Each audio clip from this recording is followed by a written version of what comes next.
கடலூர் மாவட்டம் பண்ருட்டியில் எம்புரான் திரைப்பட வசனத்தை நீக்க வலியுறுத்தி விவசாய பாதுகாப்பு சங்கம் சார்பில் கண்டன ஆர்ப்பாட்டம் நடைபெற்றது.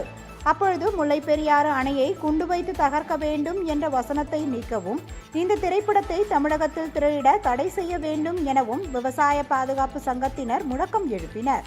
ஆர்ப்பாட்டத்தில் சிறப்பு அழைப்பாளராக கரும்பு விவசாயிகள் அணி மாநில செயலாளர் வீரமணி கலந்து கொண்டு கண்டன உரையாற்றினார். பண்ருட்டியில் இன்று எம்பிரான் திரைப்படத்திற்கான கண்டன ஆர்ப்பாட்டத்தை நடத்தி கொண்டிருக்கின்றது.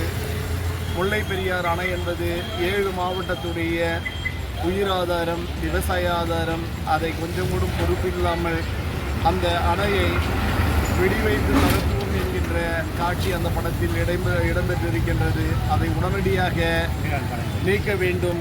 எம்பிரான் படம் தமிழ்நாடு முழுசும் தடை செய்ய வேண்டும்.